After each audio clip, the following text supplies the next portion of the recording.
Hello, hello, hello. Welcome to the Todayish podcast, a Christmas edition of the Todayish podcast. My name is James Lee. I'm Dani Love, and I think you meant ho, ho, ho. Oh, yeah. Ho, ho, ho. That's right. That would have been way better. Santa? Yeah, I know. I'm not going to be able to keep this on the whole time because it's like very hard to talk and it's also hilarious. It does kind of look like you're wearing like a carpet beard, but I'm loving the whole thing. Yeah, well, I got this in New York many years ago. This was actually when I was applying to business school. I was going there to visit NYU, and it was extremely cold that day. And I had arrived. I didn't have a single piece of luggage. I was wearing a suit because I was just visiting, and I had a meeting with somebody in there. And so all I wore was a suit. My buddy who I was staying with is like, do you have anything? I'm like, no, I don't have anything. And he's like, dude, it's 20 degrees out. And so I went to H&M and got this. Oh, wow. High end. Yeah. So you got it for the coverage, or were you going to like a Christmas party or something? No, I got it for the coverage. Oh my God. Well, the funniest thing is that when you let me into the building to film, I thought that you were wearing a mask. And I was like, because I'm, a little bit of a germaphobe. And I was like, oh my God, is he sick? Well, and then you got closer and I'm like, no, he's Santa. It was such a pleasant surprise. Well, no, I would probably just tell you. Well, I would hope so. Yeah. But, from a distance, I couldn't tell. Although when you see people with masks on nowadays, do you assume that they're sick, or do you assume that they're one of the people who are like still in the COVID era? I assume they have a mental condition. No, I'm just kidding. I hope that they are just like courteous individuals that are protecting other people, like that they're sick and they're, because the masks only protect other people, right? For germs. Like if you're healthy and you're wearing a mask, it's less effective, but it works. Yeah. So I don't Somewhat. know. I don't know. But anyway, if I see somebody wearing a mask, like riding a bike, I'm a little like, well, that could be for pollution. I know a lot of people in Asia wear masks just because there's so much air pollution there, and there's like another functionality to it. Because if you go, like, the sky is gray. Yeah, then I won't be, because that would just be so hard for me to like enjoy my time. You know? Yeah. You just get used to it. You just get used to it. Some people may. But anyways, love the Santa mask. It looks so good. Well, thank you. Thank you. I'm going to take it off. But before I take it off, just want to introduce, this is a very fun Christmas special. We're going to be going through all the kind of crazy insanity, maybe potential PSYOPs that we've been subjected to this entire year. We're pre-recording the show, so it's not live, but maybe I'll be, depending on what I'm doing on Christmas Day, I might be in the chat with you guys. So. Oh my God, I love it. Yeah, I think we should call this Unwrapping 2025. The year of PSYOPs. Yes, exactly. Something like that, yeah. Because we're going to be unwrapping all of the crazy things. It was a crazy year. Before we get started, since this is our first Christmas show together, I got us an ornament for our tree. Oh, if you want to open this. Let's take a look at this. It might this. take you, I should have probably undone the plastic. This is going to take me a second. But you see we have our cute little. Oh my gosh. Yes, I think you'll think it's funny, hopefully. All right, I think I see what it says. Okay, this is going to be good. You can show the audience. Hold on, this is going to be good. And we'll always remember that this is from 2025. Oh, yes. Oh, this is sick. Okay, all right, here we go, guys. I'm going to try to put it up to the camera here. But look at this, guys. It's a honey pot. A whole honey pot. No, I love this. This is amazing. Let's put it on the tree here. I don't know if we're going to be able to. We can maybe sit it here. Here, for the show. There we are. Can we see it? Can we see it? No, it's not. Oh, it is not in frame. Here, hold on. Let me put it right here. Now you can see it in frame. Boom. Okay. Our first Christmas ornament to celebrate our first Christmas episode. I know. Hopefully there's going to be many more to come, so then we'll just add to this collection. We do have to figure out, I think people can't really see it, but the top of the tree isn't lit because we can't find... Oh my God. Why did you tell them that? They don't need to know. We couldn't find the plug. Anyways, and at some point I just said, we're done. We got to go. Right. No, only half the tree. You could see the light stops right around here. I mean, these it's are okay. Anyways, so if we take ourselves back to the beginning of 2025, we started with New Year's Day with the CyberTruck bomb Well, we at started Trump actually. Hotel. I thought it was the New Orleans situation with the guy going through New Year's Eve. Yes, it was the combo, right? The combo. Yeah, we were hit with the 1-2. And they were right out of the saying it get-go. was, yes, terrorist attacks and all of this stuff. So let's just like pull up a little memory lane. Yeah. And by the way, doesn't that feel like that was 5 years ago? It feels like ages ago. Yes, it does. It really does. Because we've had so many subsequent quote-unquote PSYOPs since then. Yes. So remind people what happened. It was midnight around that, right? New Year's Eve. Yeah. And this guy drove through Bourbon Street, right? Right. And it was a very tragic situation. I think a couple of people died, like tens, if not, I don't think it was hundreds of injuries, but like definitely into the high, I don't know how many people, we should probably look it up, like how many people were injured. Yes. But apparently he was like doing it on behalf of ISIS or something like that. Let me see if So let's yes, pull this real up. This was something that I found. The New Orleans attacker has been identified as 42-year-old Shamsuddin Jabbar. I don't know if that's the right pronunciation. Who had an ISIS flag per NOLA. We also know now that the rented truck contained explosives and he was wearing a full body armor. We need to know why the FBI originally said this was not a terrorist attack. Okay, I remember this distinctively because I just remember thinking, look at this pole, okay? Oh, wait. Oop. This is not like some small pole. So to me, it was so weird that you would rent a truck and then this isn't just like something you put in. You have to like, put together this 5-foot pole and then do an ISIS flag, which they of course have covered here. Right. So that was, I thought. So this is on a rented vehicle as well, right? That was like. Yes.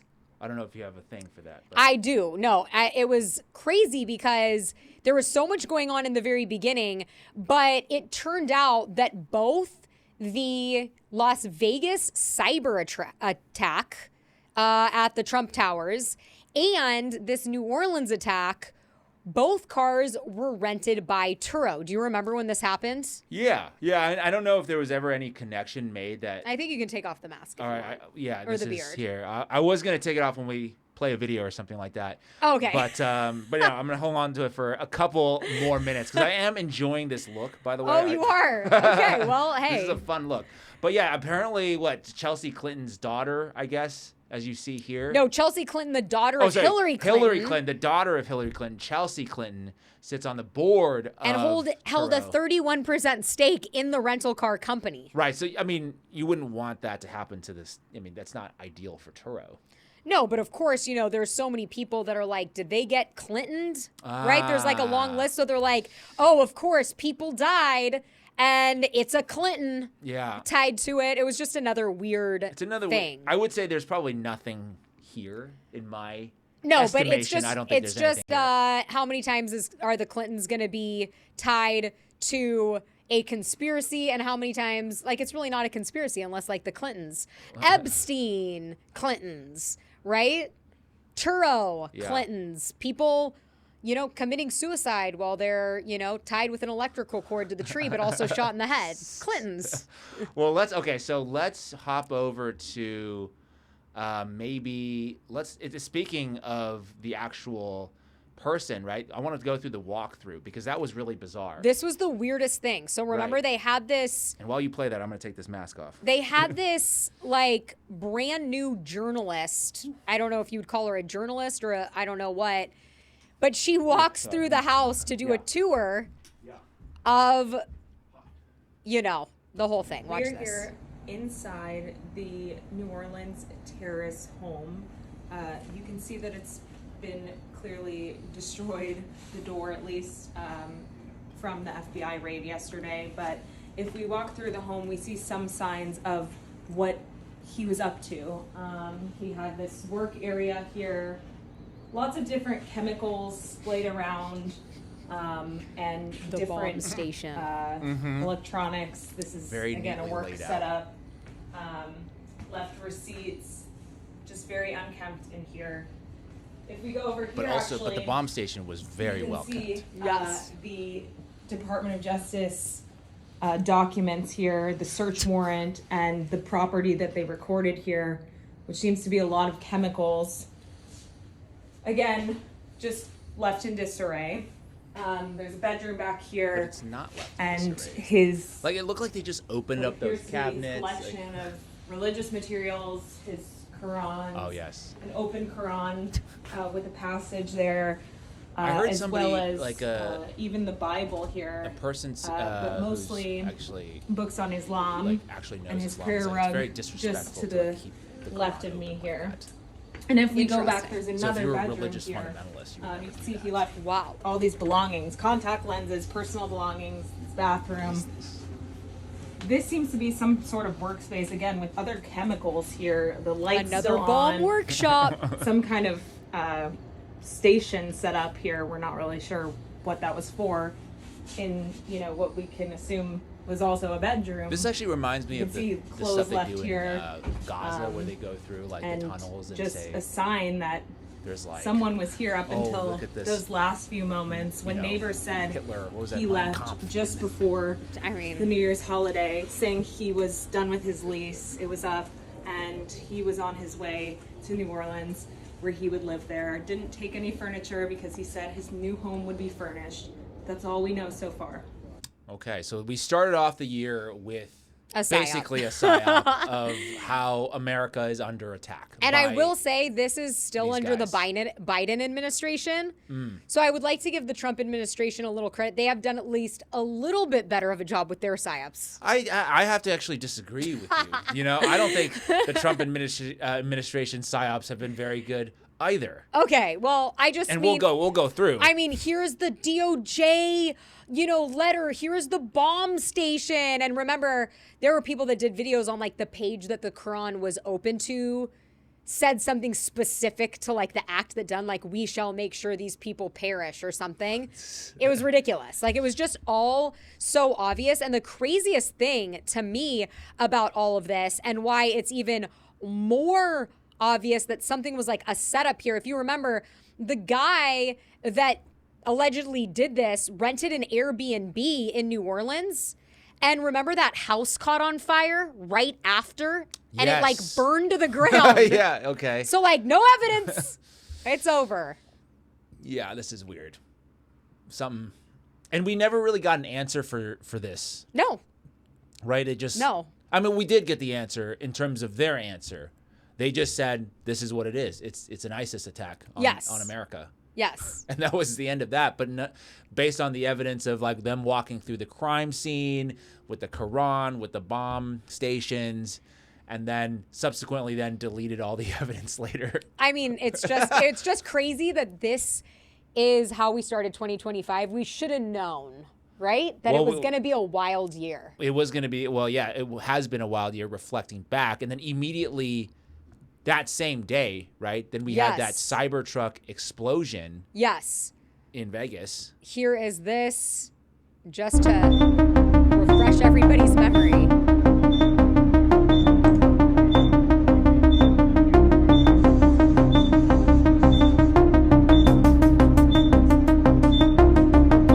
Copy.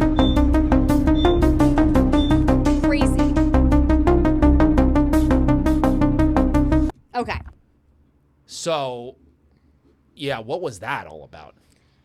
I don't know. A lot of people thought that there were like that this was It was a Green Beret guy. I don't know if you remember that detail. Yes. It was a guy supposedly who was a Green Beret, and he was like, this is according to the CIA lady the official. who went on, I think, Sean Ryan's podcast and talked about this and said that he was, I guess, distraught or something like that. Well, remember they didn't know who he was, but somehow his license didn't get burned and they found his license. Yeah, Like similar to 9/11, like Yes. everything was destroyed, it was a bomb, but we have his license intact. Yes. It was And there also odd. And there has been no actual, I would say, no legitimate or no explanation that actually makes any sense of like why he would do this. And we've kind of just moved on because there were so many other things that Well, there happened. was a lot of theories at the time going around because remember, Yeah. this was January. The inauguration was in January 19th. People were in an uproar that President Trump had won. There was a lot of people wondering, if there was going to be an attack on his life because, of course, this was only like 6 months after the actual assassination attempt on his life.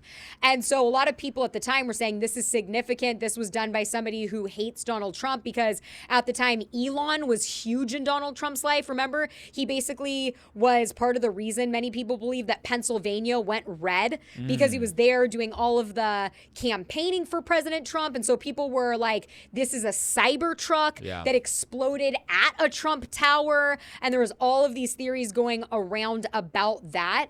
Now, I've never talked about this before, but I feel like it's been long enough and I'm not going to like name sources. But when you look and you see the white truck that was in front of the CyberTruck right here, Let's pull that up. I actually have a very, very close friend who is very, very close family friends with the people that were in this white truck. No way. Yes. And so I was talking to them.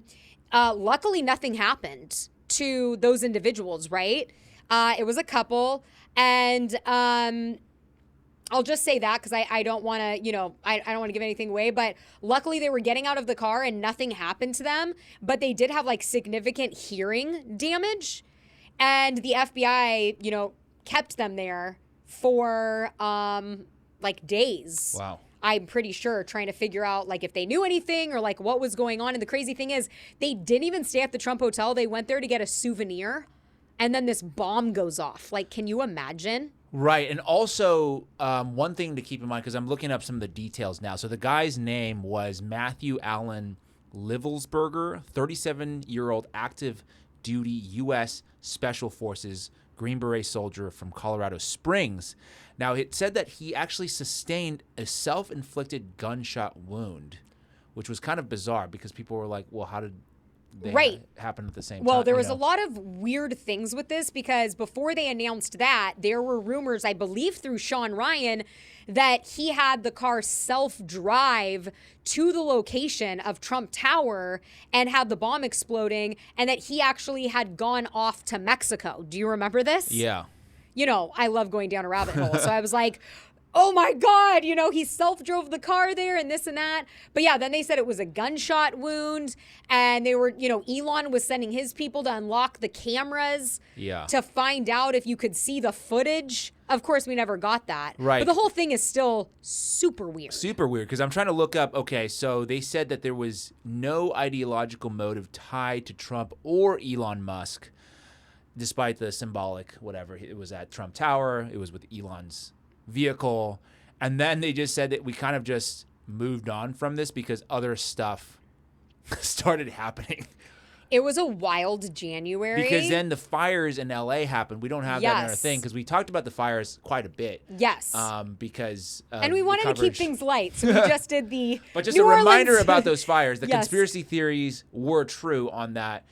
The fire was started. Many people said this right away that the by fire, a direct energy weapon. not that, not that. That's not what I was saying. But I'm gonna leave that aside. Well, you said conspiracy theory, so I had to. No, pop in with well, that. I feel like there's layers of conspiracy theories. There always you know is. What I mean? Yeah. And I think I'm like on level 1. You're at the tip of the iceberg, and I'm down below. yeah. I'm down below. yeah. Yeah. So my conspiracy, quote unquote, which ended up being an actual conspiracy, not even a theory, is that fire started days beforehand. Yes. LA firefighters did not put it out due to some sort of vegetation limitation that they didn't want to go in and damage the vegetation or something A like stand that. down order from Newsom. Exactly. And then it erupted into this large inferno, which now they're trying to distance themselves, the LA Fire Department, City of LA, the state of California, because they don't want to be liable for like billions of dollars in damages, because technically now it's their fault because they didn't take the safety protocols that were supposed to happen in the days prior to that large inferno to put that fire out. And so this is kind of off topic, but it's on topic. If the state was found liable, would they have to cover, like, pay the insurance companies, or how does that happen? I think the damage is so large. I don't even know. I would assume that they would be liable for the insurance and making sure that these people were made whole, the people who lost homes, lost businesses, family members. I would assume that they would be liable for the damages. Yeah, because it's like an airline. If an airline crashes, right? If an airplane crashes, they want to prove as badly as possible that this was not their fault. It was the fault of a seagull that hit the window. Yeah, something external to their control, whether it be bird strike, or sometimes they'll try to blame the manufacturer. The airline will blame the manufacturer will blame the airline, and then both will try to say it's an act of God. This is one of the things that I learned in business school. I took a business law class. This is very interesting. Oh, I would have loved that class. And it was like a mock trial situation, and I had to defend. I can't remember the case name, but I had to defend the Long Island Railroad. There was something that happened many years ago. Actual case of like something fell on a passenger, something like that. I can't remember all the details. Yeah.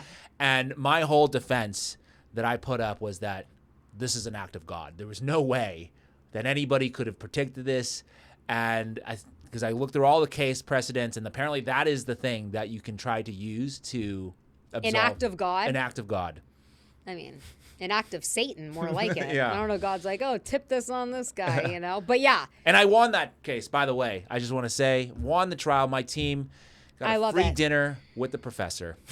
Oh, that's so nice. Yeah. You don't know this, but I actually did similar mock trial activities in college. And, not to brag, but I did win. Oh. And it was, it's so fun and fulfilling. But mine were more like case study stuff. Anyways, presentations. But anyways, I was asking that because, I have this rat situation with my pipes, and now I have to get a water restoration guy that came out this morning, and I actually really want to have him on our show because he does water and fire restoration, and he's doing all the fire restoration for all the Altadena people, and he's involved with all the insurance companies, and they are screwing people over so bad. And I talked to him all morning, and it's insane, and it's heartbreaking, and it's just like an inside view of what's happened now 9 months after the fires. Well, I feel like those would be kind of good episodes for us to get into because it's bringing like a real person on. Yes. Not like a celebrity interview where you're just like boo-ha-haing, you're like, but like you're broing out with them or something like that. But this is like real information that people should know. It is. I don't want to get into it and give any spoilers, but like the stuff the insurance companies are doing. And by the way, I'm licensed in the state of California and have been for like 12 years or maybe longer. And I used to work in corporate insurance. And like, that was part of the reason I got out. It's a big money-making business, and they don't a lot of times put the customer first. So. Oh, that's no shock to me. That is no shock to me. Okay, before we move on from the CyberTruck, I found this interview with that CIA lady. It was on a different show. You go into just refresh this page real quick. Just do a quick. Where's the refresh? Top right Here we hand go. corner there. Boom. Refresh. Okay, click on that Max Blumenthal link right there. And we'll see what the official explanation here is. Is this for the Cybertruck? This is for the Cybertruck. Let's see if we can get that to play. Okay, here we go. What do you anticipate these attacks looking like? Are we going to see these quote unquote one-offs like in New Orleans just randomly and with more frequency? Do they have an October 7th style assault planned? What are you expecting? So we have both. So we're first going to see the one-offs, and then we're probably going to see at least one U.S. embassy overseas targeted. And then there is a large 9/11 style attack, but it's more like the Hamas attacks or like the Mumbai plot, from 15 years ago. And how the terrorists were trained, at least, is they went through urban warfare training and they went through suicide bomber training. We believe about 10% of the attackers will be suicide bombers, but we also believe the suicide bombings aren't just going to occur on land. They're also going to occur in the air, on airplanes. Okay, so that was actually in reference to the... That is so freaky. New Orleans, but I wanted to bring that clip up because... To scare the shit out of our viewers. Well, no, because, not to scare, to do the opposite of scaring the shit out of our viewers, to say that this is something that they're hoping would happen, that you would get scared by these types of situations, so then they can then justify more draconian policies, whether it be surveillance or police, military within your cities, because they want to, quote unquote, protect you. That's the whole PSYOP that's happening, is to create this kind of fear and have it proliferate throughout the population, to have them to have normal people beg, people to beg the government to, yes, please protect us with all of Please your... implement. Yes. Please implement Peter Thiel's Palantir so we can track everybody. Yeah. That's what we want. So, I mean, then that lady Don't is fall like for it. the CIA PSYOP of PSYOPs. She's like... Always commenting on stuff Yeah. and crazy. That's like the lady they roll out every single time that something like this happens. And then they're like, do you see October 7th? That's what's going to happen here again. And then not long after the fires and all of this, it was the TikTok went dark, which we don't have any clips of that. But at the time, I had no Instagram. Yeah. I only had TikTok. Well, TikTok is dark for me right now. Yeah, well, unfortunately. I apologize. But how do I but why am I banned, but other people not? Why are you not banned? No, okay. Yeah. I would have to say this is the reason that you are banned. This was the downfall. She's pointing at this. So I actually don't think it was so much the Charlie Kirk stuff as I think it was this. But anyways, January 19th, right before the inauguration, TikTok was going dark because of the Biden-Harris administration voting to get rid of TikTok in the United States. And I was like, you guys. It wasn't the Biden administration. It was Congress. Yes, but I'm saying under the Biden administration. Well, they had to sign it. Biden had to sign it. He signed it. So immediately. It was. Yeah. It was. Well, we do have. Okay, so I want you to pull up this article real quick, if you don't mind, from The Atlantic. This is C20. Okay, C20. Yeah, you gotta go down. I know we have a lot of things on there. The Atlantic. But before we pull this up, I just want to say I had no other social media. I just had TikTok, and I was making fun of all of these content creators that were going on, and they were crying, and they were going, I'm going to lose it. I'm going to lose it, right? And I was like, you guys are so dramatic. Who cares? And I live streamed like 6 days a week at that time. And I was the last American on for some reason. I had my VPN set up, and all the Europeans were in. They're like, you're the last American on. And I had like 10,000 people in my chat, and I'm like, oh my God, my VPN worked. I did it. And then all of a sudden I went dark. Wait, the VPN stopped working? Yes. Really? And I got shut off 10 minutes after everybody else. It was Spencer Pratt and Bethany Frankel and me were the last two. And then for some reason, me. And then I went, like, my TikTok went dark, and then so did I. I thought I was going to be fine. And I literally went to bed that night, and I was like, it's over. I was so depressed. But then it lasted 10 hours because we woke up, and President Trump was like, we're saving it for 30 days. And I was like, yes! Yes, but are we saving it, though? That's where I would have to come in and say, maybe we didn't save it. I don't know. But then I started my Instagram, so now, people can find me there. But at the time, I literally was nowhere else, and I was like... Yeah, you got to diversify. Yes. We've learned the diversification. So right away, I want to talk about, I don't want to get us in trouble or anything like that with this topic, but we're going to get into a little bit of hot water because right away when they were trying to justify, when they were voting to ban the app, they kept saying that it was because of Chinese spies. Yes. Or national security issues, things of that nature. And I started, along with other people as well, saying, no, I don't think so. I don't think this is the right... Or I don't think this is the reason why they're trying to ban TikTok. Yes. And I basically said that the content on there was too pro-Palestine. I said people were posting footage straight from Gaza. They didn't like this. And it was kind of like changing public opinion of what was going on. So I just want to read. So go up to the top. Wait, you quoted at The Atlantic? This is your article? This is not my article. Somebody else. Go to the top right here. Here we go. So this came out. When I was talking about this, and this Atlantic article says the Jews aren't taking away TikTok, but conspiracy theorists say otherwise are coming for democracy itself, written by Yair Rosenberg. I'm not going to comment on maybe the perfect article, maybe the perfect person to write this article. And then it goes on to say the entire world knows exactly why the U.S. is trying to ban TikTok. James Lee declared on March 16th to his nearly 100,000 followers on the social media platform. He then his video then cut to a subtitled clip of a Chinese speaker purportedly discussing... Taiwanese speaker. Don't want to offend.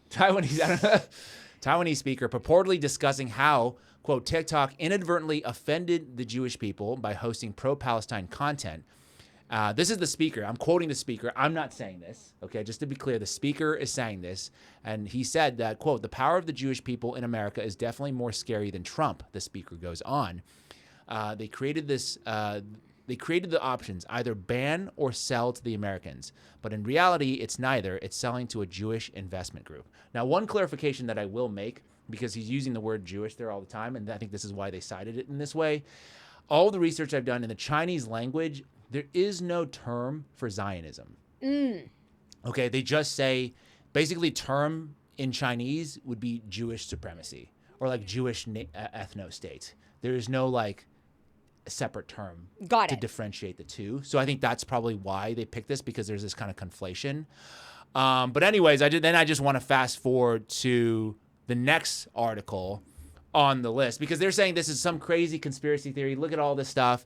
And then lo and behold, we go fast forward later on in the year, boom, reporting how Israel captured TikTok. I mean, isn't that one of your sayings, Dani, is like, you're running out of conspiracies or something like that? My favorite saying is, I am running out of conspiracy theories because they've all come true. Right? So this one, clearly, I think I was right on the ball here. And I just think it's funny you're still wondering why you're banned. Oh, yeah. Like, I don't know. I'm not a brain scientist, but I have a feeling I know why. What, because I'm reporting the truth? You can't do that. Anyways, we kind of hopped around there. But then, okay, so then this, I think, the next one shows sort of, I think, why I was banned, because then they started hiring, Israeli citizens to run TikTok. For example, Erica Mindell, former IDF instructor, who says that, quote, her Zionism was shaped during Operation Protective Edge, with, I think it was like some war against Gaza back, a few years ago. Yeah, I do think that if you look back, the reason why it was banned is because there were too many people seeing what was happening in the Middle East and just like around the country, around the world. And they needed to get like a handle on the flow of information. Yes, because TikTok was it was one of those ones where it was the Wild Wild West. It was the Wild Wild West. And it was so fun. Because it was the only social media platform that wasn't operated within this sort of, I don't know, Zionist American control Israeli system of like Meta and Instagram, Facebook, YouTube, Google, all these other ones. And even Elon, do you remember how, the crazy things were happening on X as well? And then he had to go to the kibbutzes after October 7th, and he had to like do the meeting with Netanyahu, and he looked like a forlorn guy with do you remember that? I briefly do. He had to go over there to say, okay, I'm sorry for all this stuff. I'm going to get in line now. Yeah. Well, it's just crazy because I wasn't even in that algorithm, right? That wasn't something I was like paying attention to. And so I went from being banned all the time on TikTok for being conservative and pushing some of these stories. And then now I was banned this year during the Trump administration for questioning if Tyler Robinson was the lone shooter. Well, I don't think you were banned. Almost. I was given strike, demonetized. Right. And the point is that it's not even just the single issue that you're talking about. It is making sure that content creators are staying in line with the administration's narrative, regardless of who is president and what topic that is. Well, at least they gave you warnings. I never get a single warning. It was like, my account's good, and then boom, banned. Well, I don't get the strikes. You know, I just get nothing until the ban. Well, I don't know. Yeah. You're in a different level. Yeah. I don't know if no, you have way more followers than me. I do? Stop. On TikTok, you had way more followers than me. I was a tiny account, but I think I just had that. I was one of the people who were really pressing this issue. Yes. But doing it in a reasonable, non-anti-Semitic way, which is like the worst. But the first time that you got banned was the honeypot story. It was, we don't know for and sure. Everything has kind of snowballed since then. Truly. I'm on the list now. I'm on the list. And look, it ain't Santa's nice list, okay? So I don't know. I don't want to be on that list. So anyways, crazy times. And then we jumped to like February and it was SignalGate. SignalGate. Do you guys remember SignalGate? I briefly do. You don't remember that? I do. I reported a story on it. I remember that I couldn't find out exactly what what rabbit hole I had gone down at the time because there's just been so much this year. Yeah. But I do remember they were specifically, in my opinion, doing the research, trying to get rid of a specific guy and replace him with one of their guys, is what I thought. Well, let's go through this article real quick. I just want to give people a recap of what this was. Okay, so... Well, it was messages being leaked from inside what's now called the Department of War, right? Yes, but how that happened was very interesting. It Okay. wasn't just leaked messages. It was, okay, so here we go. The White House has closed its review of National Security Advisor Mike Waltz, including a journalist on a group chat about airstrikes in Yemen. That was the thing that was weird, is that he added a journalist, Jeffrey Goldberg, from The Atlantic into this group chat for some unknown reason. That's right. It was like an accidental ad, so to speak. But how do you accidentally add somebody in the group chat, especially because he said that I don't even know Jeffrey Goldberg. Okay, I don't know, but what I will say, and Mom, don't get mad at me. My mom is one of these people that butt dials people all the time. But how do you butt dial somebody if that contact isn't even in your phone? Well, who knows? I'm just saying there are people like my mom who all the time, she could be talking about someone and butt dials that person. And she's like running her mouth, you know what I mean? Yeah. So like, I do think it is possible that this could happen even at the highest level. Okay, so let's keep going down this article because I think they do have the actual screenshots of the text, which I think is interesting to pull up. Okay, so here's what it is. Michael Waltz, team establishing here. I think you can click on that to enlarge. Let's see if we can. It's not that much larger. It is not that much larger. Okay, but we can scroll through because there's 7 of them. Yeah, no, it's not going to get larger. It is. You actually made it smaller somehow. Now I can't get out of it. Oh, what's now we've got happening? an ad playing. Okay, here we go. All right. Is it this one? Here, let's zoom back out to the normal size and then click on it so then we can. Oh yeah, and this was the name of the group chat. Houthi PC small group team establishing a principals group for coordination of Houthis, particularly over the next 72 hours. My deputy Alex Wong is pulling together a tiger team. Alex Wong is who they were trying to get rid of because I remember I did a story and I said, "Is this right or is this oh so Wong?"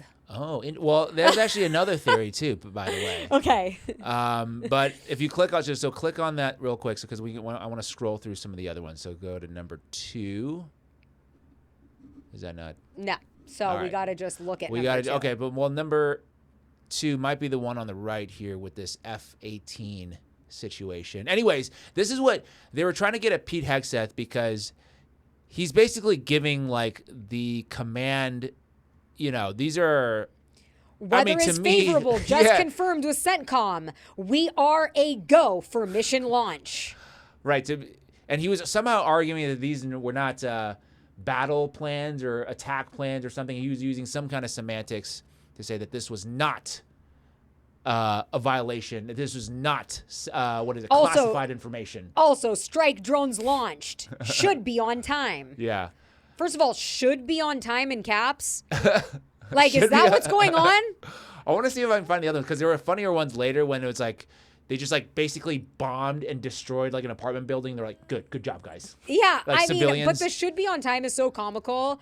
I drive down like an hour and a half every time we do this, and I've never been like should be on time. I'm either like, you don't hear from me and I'm there 15 minutes early, or I'm like, hey, I'm going to be here at this time. And I'm just using Waze. Like, you don't have any more superior technology when you're droning strike people? Like, it's insane. Let's see if we could find the, if we can, it's okay. But I think you try that thing where you click into, because maybe you're zoomed in so you couldn't scroll through. But there should be 7 of these. Yeah, I know. But watch. It goes into the cursor. Maybe if I do this. No. Okay. Well, I guess that's not meant to be. They probably deleted it. Not meant to be. But nonetheless, we do want to see what his explanation was, because I think this has to be, I think, one of my favorite clips of the year. Okay, when Michael Waltz was trying to explain how that contact was added into the group chat by somebody who theoretically he's claiming not to be in his contacts. Right. Because for your mom, if it's somebody in her contacts, okay, butt dialing, I get that. Yeah. But this is somebody he's saying, I don't even know this person. This person's not in my contacts. Well, that's a great excuse, though. How? Because how do you add somebody in? I have no idea how this happened. I don't even have this contact. But of course he did. But of course, maybe. Well, let's listen to that explanation. You know what I'm saying? Like, do you remember this clip? I don't know. Says that he hates the president, but I don't text him. He wasn't on my phone, and we're going to figure out how this happened. So you don't know what staffer is responsible for this right now? Well, look, a staffer wasn't responsible, and look, I take full responsibility. I built the group. My job is to make sure everything's coordinated. But how did the execute number? I mean, I don't mean to be pedantic here, but how did the number? Have you ever had somebody's contact that shows their name, and then you have somebody else's number there? I never make those mistakes. Right? You got somebody else's number on someone else's contact. So of course I didn't see this loser in the group. It looked like someone else. Now whether he did it deliberately or it happened in some other technical mean is something we're trying to figure out. So your staffer did not put his contact information. No, but how did it end up in your phone? That's what we're trying to figure out. Okay, but that's a pretty big problem. That's what we've got the best technical minds, right? That's disturbing. And that's where, I mean, I'm sure everybody out there has had a contact where it was said one person and then a different phone number. But you've never talked to him before, so how's the number on your phone? I mean, I'm not an expert in any of this, but it's just curious. How's the number on your phone? Well, if you have somebody else's contact and then somehow it gets someone sucked sent in, you that it gets sucked in. Was there someone else supposed to be on the chat that wasn't on the chat? Yeah, it gets sucked in. I mean, I will say, I mean, it's so ridiculous, but I will say, I don't know why, but multiple times with my girlfriends, I don't know, because there's maybe not like a lot of Danis. I don't know, but I get randomly added to text messages, and I'm like... But those are from people you know. Yeah, but with other people I don't know. Right, that happens. I mean, I hope it happens with some intel. Right, but this is a different situation where he's claiming he doesn't even know this guy. He doesn't even know this number.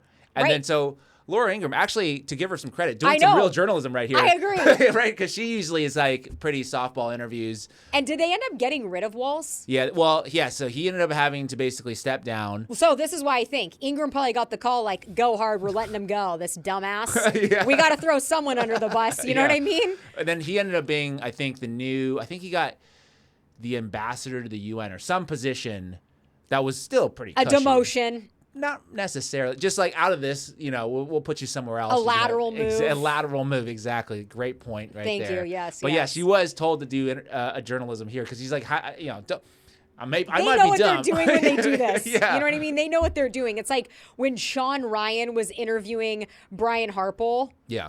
And he's like, what's a patsy? Yeah. Like, you either give a hard interview or like, you don't. or you know what you're doing. Exactly. You know what I mean? And this, you know what you're doing. In this situation, I think she was given the green light to go hard on this guy because they knew probably they were going to get rid of him at some point. And also, he seems like an absolute idiot. He's just like, it got sucked in. I mean, how does it? I mean, try explaining that to your significant other. Oh, why are you texting this, baby? Oh, because it got sucked in. The contact, I don't know. I'd be like, what got sucked? That's what I would do in that situation. If that was I'm like, sucked in. I've never even heard that terminology used before. So if it was with your significant other, I'd have a lot of questions. Okay, so so I do want to talk about a little bit because I think it is important of maybe why this happened because this was on, whose show was this? This next clip here. Because you're saying they wanted to get rid of that Wong guy. And they're actually saying, I don't know if we want to go through this whole clip, but they're saying maybe it was trying to out JD Vance. Because this is one of the reasons why I wanted to get further in the text messages. Because JD Vance in there was recommending against the strike. Oh, that's right. Yes. So he said maybe we shouldn't do this. And that might have been the impetus for Michael Waltz to add in this journalist to make sure to kind of out JD Vance as like some kind of traitor or something. So do we need to play this or do we go to the next one? I don't think we need to play. Okay, yeah, I don't think we need to play that one. I think we can go because I do want to tell people who Jeffrey Goldberg is, which is really interesting actually. Because I went on a little dig earlier this year. Okay, so let's see here. Okay, so Jeffrey Goldberg is actually, or formerly, he was an IDF prison guard who somehow worked his way in to become the editor-in-chief of The Atlantic. Oh, this is who got added to the group chat. Jeffrey Goldberg. He's the editor-in-chief of The Atlantic, and this is an incredible journey from IDF prison guard to editor-in-chief. Let's scroll down. Okay, this is it. Wow. Oh, we can't do this thread because we're not logged in. No. So Okay, you're going to well- have to explain it. Okay, so let me pull it up on my side here because then I can But you know, just it keep does on the make thing. you wonder, like, who's innocent and who's guilty in this. He was definitely because added on purpose. There's no way 100%. it was an accident. That he And was who added knows in. if it was Waltz. Like, It was false because you could see it on the. well, on his phone. But I'm just saying, he has, like, Michael Wong was his admin, basically, right? So Well, he people was were saying in the blaming clip him with- for a while. In the clip with Ingram, He was saying, no, it's No, my it own was- fault, yeah. which I appreciate when people just take accountability. Like, if you or I had an admin and they made a mistake or something, I'd take accountability. Because you look like an idiot if you're like, oh, my admin did it. yeah. You know, it's just better to, like, own up to it, you know, and whatever. Yes. So, just a little bit about Goldberg. So he went to the University of Pennsylvania, and then he moved to Israel to serve as an IDF prison guard, overseeing Palestinian detainees in the PSYOP prison, a facility known for torture and sexual abuse. And then he would later write a book called Prisoners about a friendship he developed with a Palestinian prisoner, which is quite interesting. And the New York Times review of the book said, quote, Prisoners tells us eloquently the complete and complex story of Jeffrey Goldberg's love for Israel, but very little else. And then after the IDF stint, he then started working for the Jerusalem Post, which is a major publication in Israel, obviously. And then that got him connected with, they say, influential figures in the Israeli and American media. And then he met this guy named Seth Lipsky, who was a well-known Zionist and founding editor of Ford, a prominent Jewish American magazine. And then he came back to the United States, where he then served as the New York bureau chief for the Ford. And then he would then join the New York Times after that, and the New Yorker before ultimately ending up at the Atlantic. So why do you think that background matters? I think that background matters is because in terms of, like, if you look at the Middle East geopolitics, what Israel wants us to do is go to war with Iran. They've been trying to get us to go to war with Iran for like decades. 2 decades. Yes. Yeah. So I think they wanted to add Goldberg, which is a very friendly, sort of pro-Israeli journalist, editor-in-chief of a major publication in America, because now you have somebody sympathetic to the cause who maybe wants it. And there was an article in here that I cited as well that he was one of the big proponents of the Iraq War when it came around in 2004, 2003. Anyways, why it's important, I think he was added, is because they wanted to purge people who didn't want to go along with that agenda. And J.D. Vance, I think there's some element of distrust for J.D. Vance and who he's actually beholden to. Because I was having a conversation that was really interesting. I'm going to get your take on this. Because we all know that J.D. Vance is beholden to Peter Thiel, right? Palantir. Allegedly. Yeah, good call out there. Allegedly, I like it. Just to keep us on the air here. Yes. But we all know about his ties to Peter Thiel. Yes.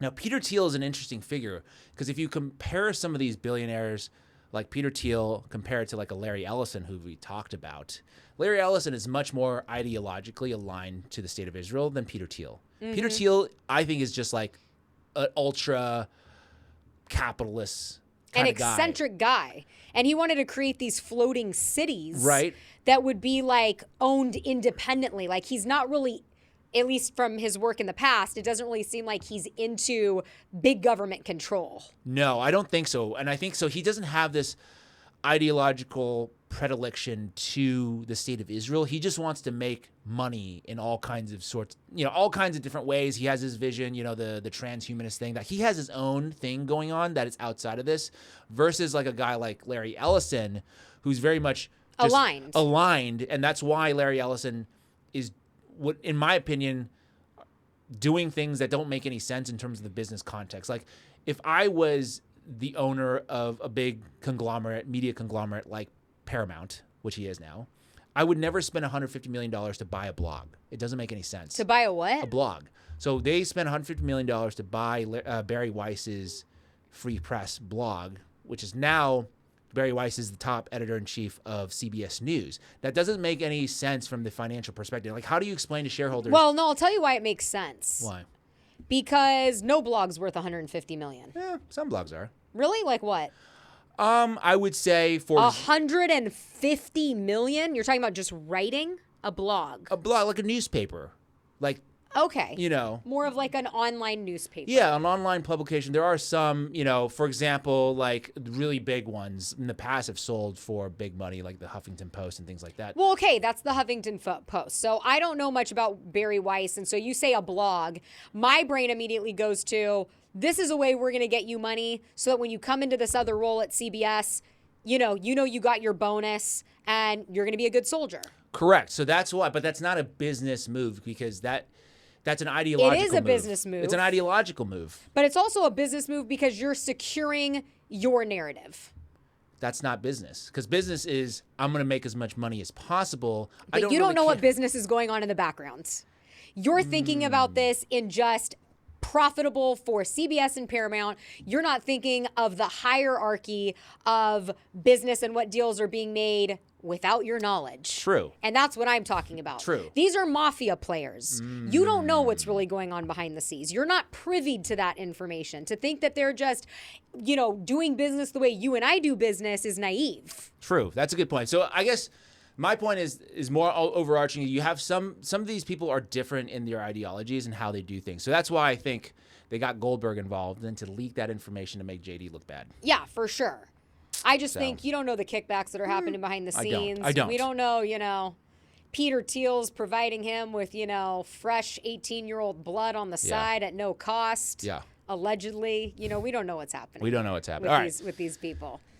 So it is a good look for JD, though, back then, that he was at least kind of like, you know, not going with the flow. Yeah. Where I've been like very distrustful of JD recently. No, well, did you see this hilarious? This is kind of an aside, but G6 here. He's just like, this is his last. I will say. No, go to the next one.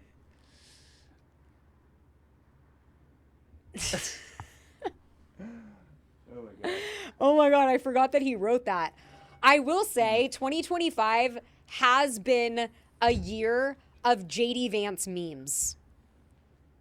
Do you have any for us? Well, I don't even need to show them. Do you have but there's been this, right?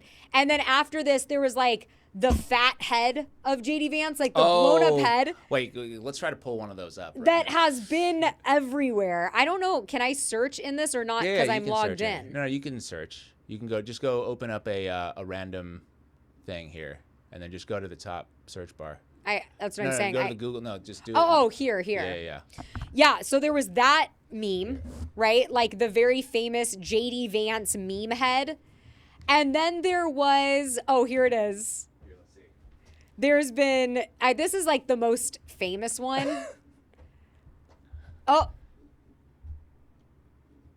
This is like a whole thing where, we can go through there was this one. And I don't even know how this started. But how did this start? Let me look at this. This is him as a bunch of potatoes. There's just been so many memes. Oh my god, eyeliner. This is him as like Adam Lampert almost. Because he does have that dark eyeliner situation. Yes, who knows if he's wearing it or not. Oh, this is the one that was like the most famous. And everything kind of spawned off with this.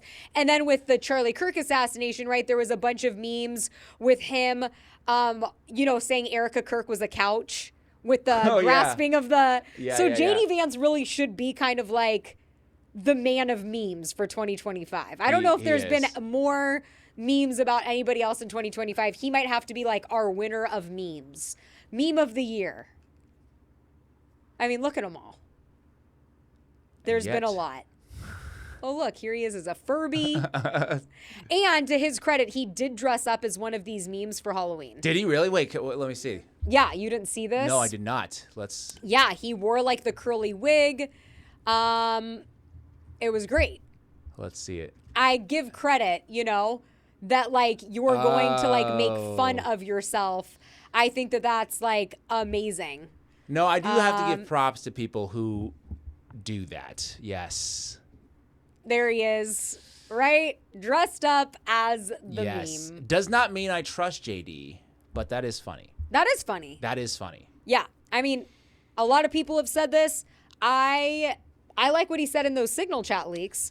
And I like that he dressed up as himself. But do you really trust a guy that's changed his name like 4 times? No, I do not. Not at all. So that's a little odd. Yes, but I do think that these things are not accidents. These are, to our point, these are PSYOPs. That SignalGate thing didn't happen by accident, okay? Jeffrey Goldberg was added in there on purpose. You know what I mean? Oh, yeah, for sure. I totally agree with that. Allegedly. Allegedly. So speaking of memes, when it comes here to we go. Epstein this year, Oh, my gosh. this is my favorite meme. We need to release the list. There is no list. The list is on my desk. The list is fake and made by Obama. And this all happened within a span of maybe A few 3 months. weeks. Not even a few months, like 3 weeks. Because Pam Bondi, it's like the list on the desk. And then, well, no, first it was JD saying we need to release the list prior to On Theo Vaughn. On Theo Vaughn. And then as soon as Trump gets into office, they got to do the Epstein thing. Pam Bondi goes with the binders. That was like week 2 or something. And we talked about this. Yes. At the time, I was Yes. sad that I didn't get a binder. I know. Because I was like, why? Like, well, if you got the binder, your career then would be over. Career's over. Yes. If you had the binder. Not over, but over in the... It would be over in some ways. I'd be on Fox. Yeah, you'd be like... I'd be worth $10 million. Yes, that's right. But yes, my career would be over. Yeah. And then you got the FBI no list, and then list is fake because they felt like... I think they thought that the binder thing would be good.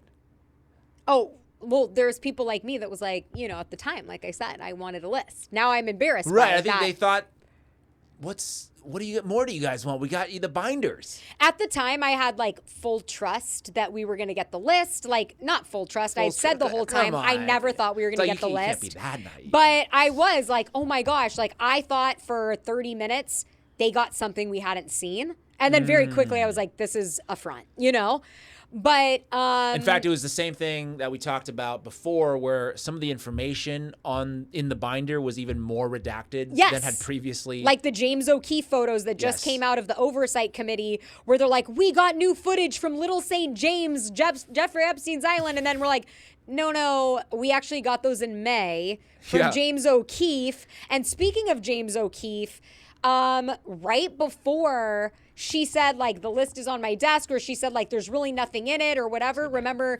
James O'Keefe had come out and said that they had caught Pam Bondi on one of their undercover operations, saying like, that. oh my God, there's so much in these files. There is just thousands of tapes.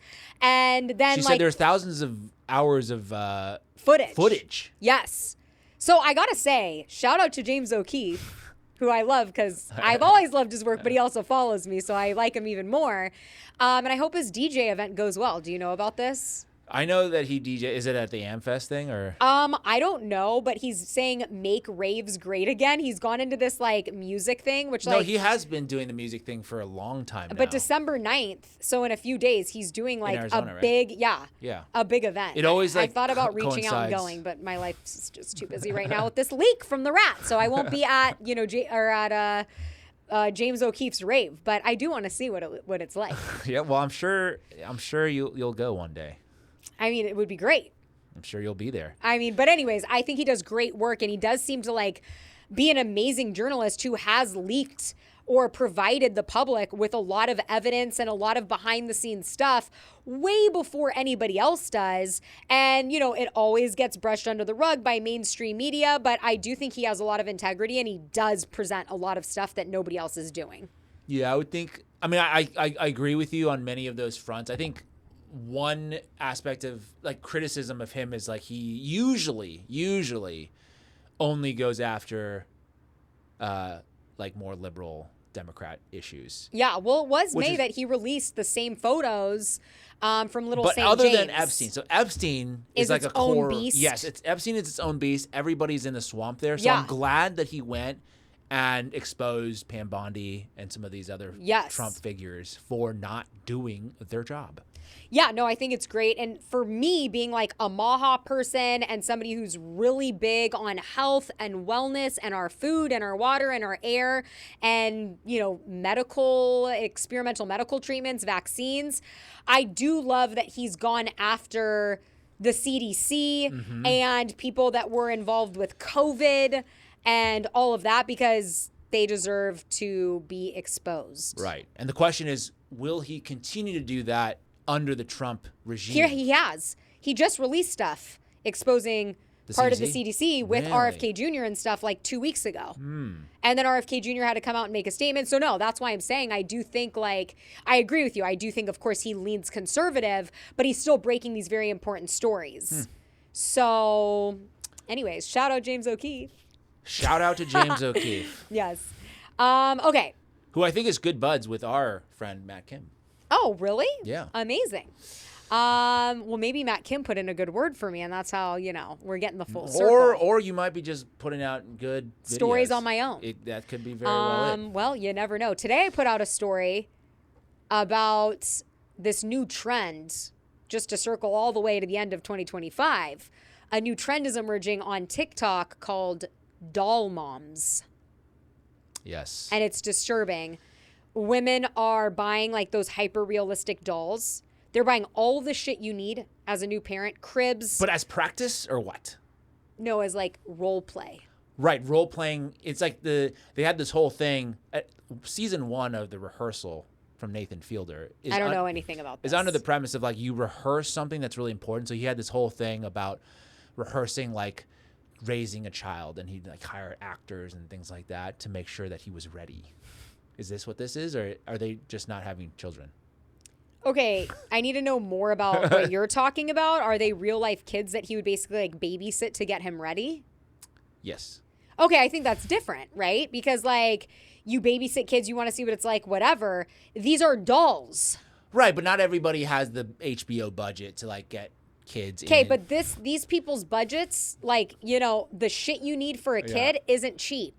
Cribs, bottles, snacks, arts and crafts. They're doing whole But they're not going to be able days. to borrow a baby.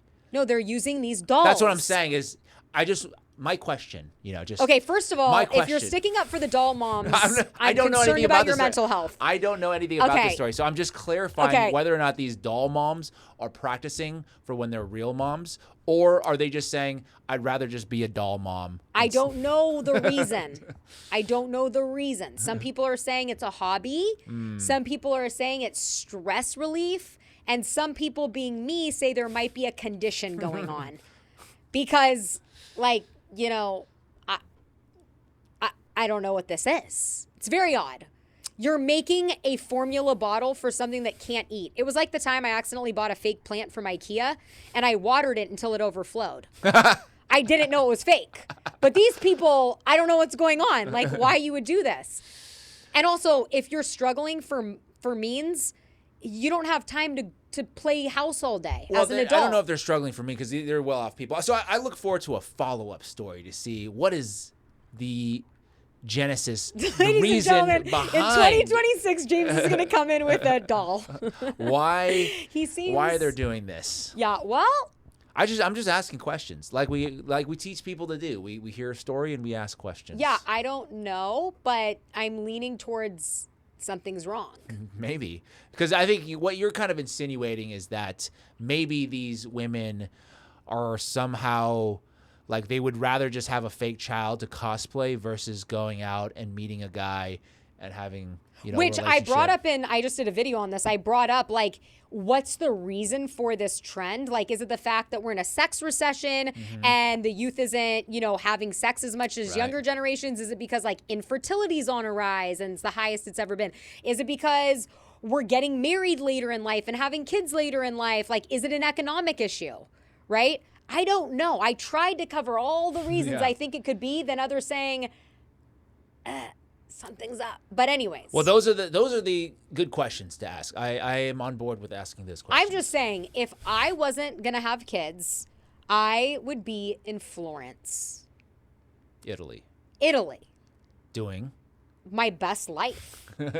like eating pasta every day, going and looking at art. So then that just makes me a little sad. Soaking in the Renaissance. It makes me a little sad now because maybe these women want kids, It but is they're sad. not It is able sad. to maybe find the mate that they want because they are working all the time. Because I think women over the years have been taught that like feminism is somehow related to putting off relationships and making sure that you're out there in the corporate world, which I Yes. don't mind women doing that, but I think there's like a trade-off a little bit that Yeah. maybe they're not told about. Yeah, no, I 100% agree with you. I think I started off this story saying this is sad.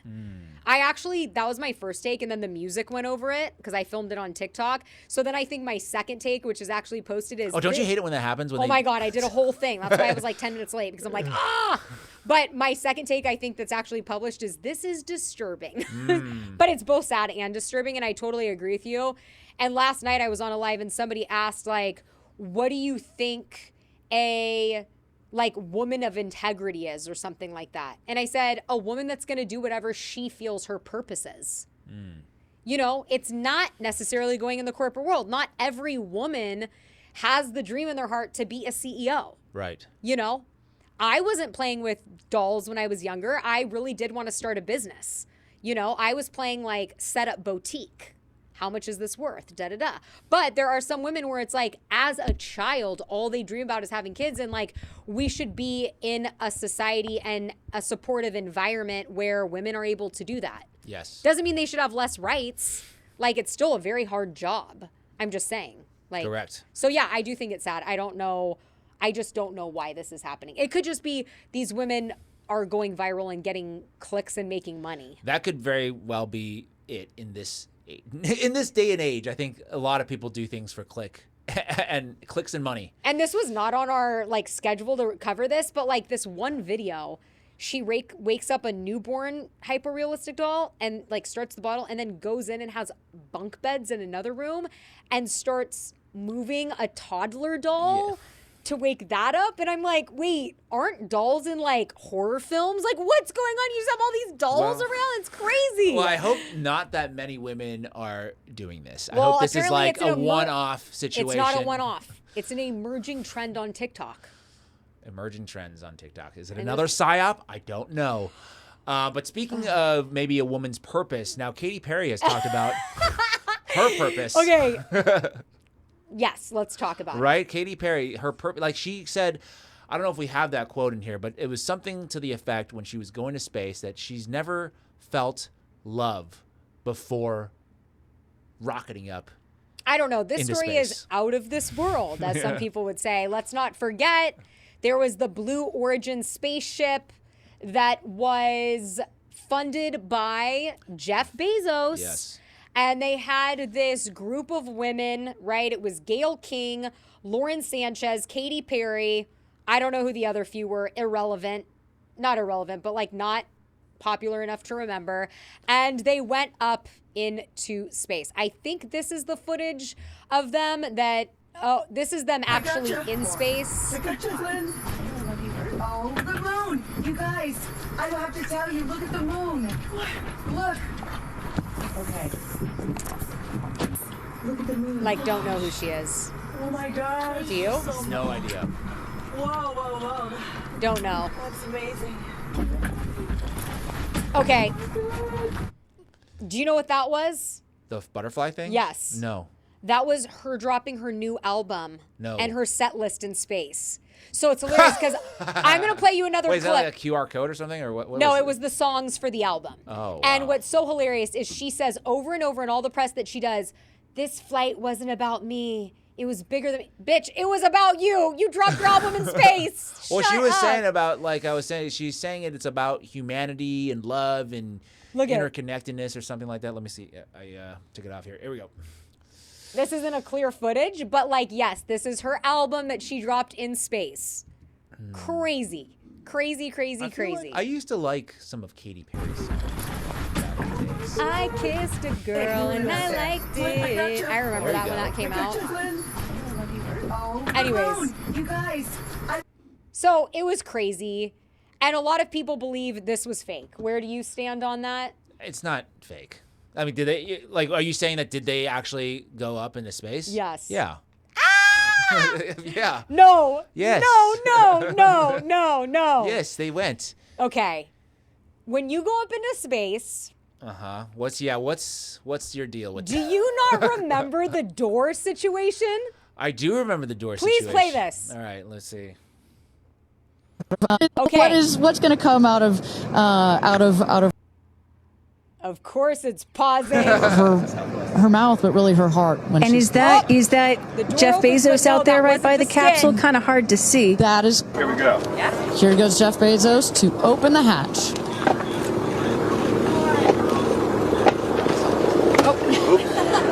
She didn't really close it again.